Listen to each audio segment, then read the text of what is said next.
আজ আমাকে কথা বলতেই হবে ইনশাআল্লাহ, কারণ আগামীতে আবার আপনাদের সাথে দেখা হবে কিনা আমি জানি না।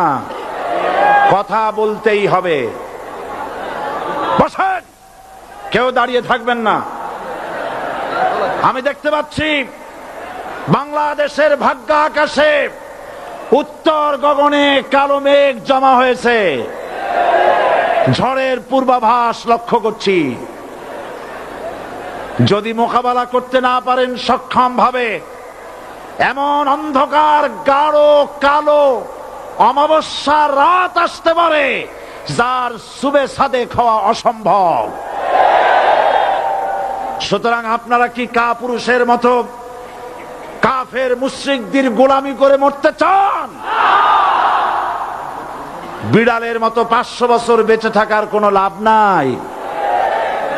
সিংহের মতো 1 ঘন্টা বাঁচতে চাই। আমাদেরকে বলা হয় সাম্প্রদায়িক উস্কানিমূলক কথা নাকি আমি বলি। পত্রপত্রিকা দিছে না তারা? সাম্প্রদায়িক উস্কানি কথা, সাম্প্রদায়িক উস্কানিমূলক কথা বলি। সেই জন্যই বোধহয় শত শত মুসলিম আমাদের কাছে এসে মুসলমান হয়। মানুষে আর বোকা বানানো যাবে না। যাবে কি? আর বোকা বানানো যাবে? তারপর বলছে কি? এরপরে বলছে আমাকে বলছে রাজাকার। শুনে রাখো চট্টগ্রামের লক্ষ লক্ষ জনতা, পার্লামেন্টে যখন আমাকে এই কথা বলা হয়েছিল, আমার পার্লামেন্টের কলিগ জাফরুল্লাহ চৌধুরী সাহেব বসে আছেন এখানে। হ্যাঁ, জাফরুল ইসলাম চৌধুরী বসে আছেন পাশে। প্রধানমন্ত্রী সুদ্ধা, অন্তত 3 শতাধিক পার্লামেন্টের সম্মানিত সদস্যরা সেদিন বসা।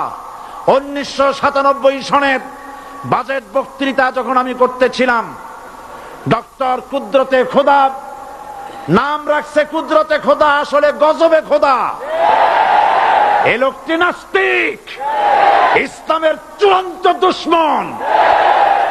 তার প্রণীত শিক্ষা ব্যবস্থার যখন সমালোচনা করছিলাম, ট্রেজারি বেঞ্চ থেকে আমাকে বলা হলো রাজাকার। আমি আমার সমস্ত শক্তি একত্রিত করে বলেছিলাম শুধুমাত্র হিন্দুস্তানের রাজাকারেরাই আমাকে রাজাকার বলতে পারে।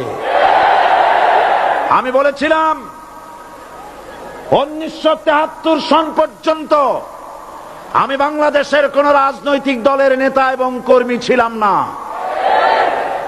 আমি রাজাকার নই।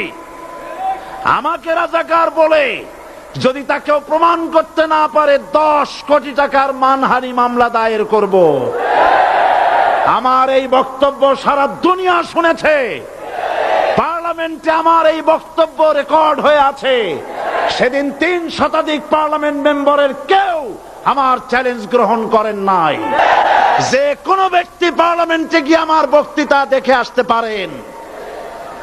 এরপরে 1997 সনের 7 অক্টোবর দৈনিক জনকণ্ঠ পত্রিকা যখন আমার বিরুদ্ধে লিখলো, সেই পত্রিকায় সাইদির ওপেন চ্যালেঞ্জ 8ম পাতা, 1997 7 অক্টোবর, এত বড় 2 কলমে হেডিং। সেখানে আমি বলেছি বাংলাদেশের সকল সাংবাদিক, গোয়েন্দা বিভাগ, বাংলাদেশের সকল বুদ্ধিজীবীকে আমি আমার পিরোজপুরে আমন্ত্রণ করছি। আমার উপস্থিতিতে যদি কেউ প্রমাণ করতে পারে বাংলাদেশের স্বাধীনতা যুদ্ধের বিরুদ্ধে আমার কোন ভূমিকা ছিল, সজ্ঞানে স্বেচ্ছায় জাতীয় সংসদের সদস্য পদ থেকে পদত্যাগ করব। 3 বছর পার হয়ে গেছে, আজ পর্যন্ত কেউ এই চ্যালেঞ্জের মোকাবেলা করে নাই। সুতরাং আমাকে যারা রাজাকার বলবে তারা পিতৃ পরিচয়হীন অবৈধ সন্তান। 1971 সনের, শোনো মুসলমানেরা, 1971 সনের কোন কাদা সাইদির গায়ে লাগে নাই। আমাকে রাজাকার বলে জনগণ থেকে বিচ্ছিন্ন করবা। জনগণ থেকে আমারে বিচ্ছিন্ন করা যাবে না, কারণ এই জনগণ আমার জন্য আসে না, এই জনগণ আসে আল্লাহর কোরআনের জন্য।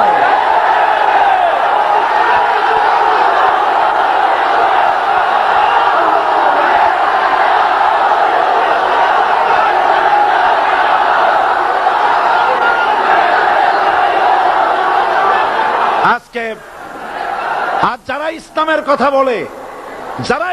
কথা বলে, তারাই রাজাকার, তারাই মৌলবাদী। মৌলবাদী বললে আমরা অসন্তুষ্ট হই না, কারণ মৌলবাদী শব্দটা আসছে মূল থেকে। মৌল শব্দ এসেছে মূল থেকে। মূলবাদী তার মানে যারা মূলে আছে। মূল হলো কোরআন, মূল হলো হাদিস, মূল হলেন আল্লাহ, মূল হলেন আল্লাহ রসুল। আমরা আছি মূলে। এখন বলেন তো মূলের শক্তি বেশি না আগার শক্তি বেশি? আমাদের যারা মৌলবাদী বলে ওরা হলো আগাবাদী। মূলে আছে কত কোটি? 12 কোটি। মূলে আছে কত কোটি? আর আমাদের যারা মৌলবাদী বলে ওই থাকো গাছের আগায়, আমরা মূলে। লাফালাফি বেশি করবা না, 12 কোটিতে গাছের গোড়া আসতে নানা দেবে, মামু বাড়ি দিল্লি গিয়ে পড়বা, বাংলার জমিনে জায়গা হবে না। এ কথা বিশ্বাস করো। বাংলাদেশের মুসলমানদের শরীরে এক বিন্দু রক্ত থাকতে শয়তানের তৈরি করা ধর্ম নিরপেক্ষ মতবাদ বাংলার জমিনে কায়েম হতে দেওয়া হবে না, হবে না।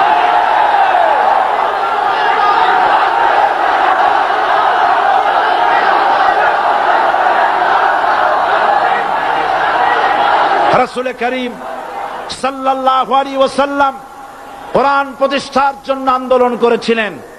আয়াতুল কুরসি আমাদের সে কথাই শিখেছে।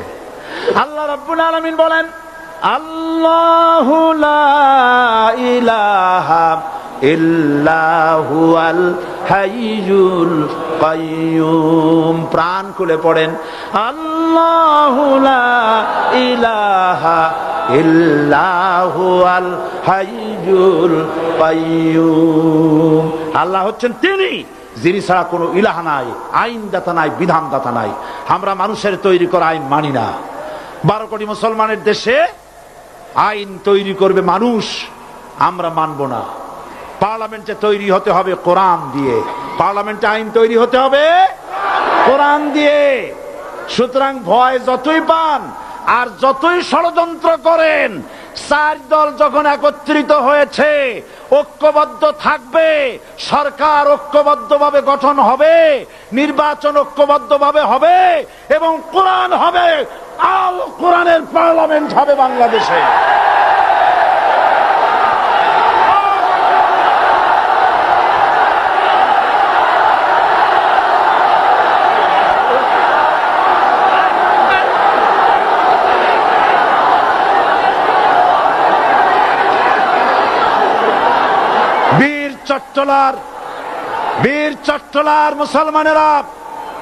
বীর চট্টলার মুসলমানেরা স্বাধীনতার ঘোষণা, এই চট্টগ্রাম থেকে স্বাধীনতার মহান ঘোষক প্রেসিডেন্ট জিয়াউর রহমান সাহেব দিয়েছিলেন। এই চট্টগ্রাম থেকেই ইসলামী রাষ্ট্রের ঘোষণা হবে।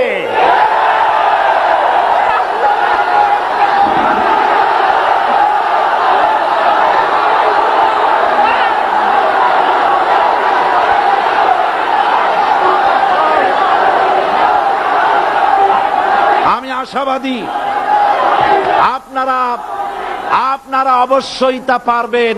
আমি 100% বিশ্বাস করি ইনশাআল্লাহ।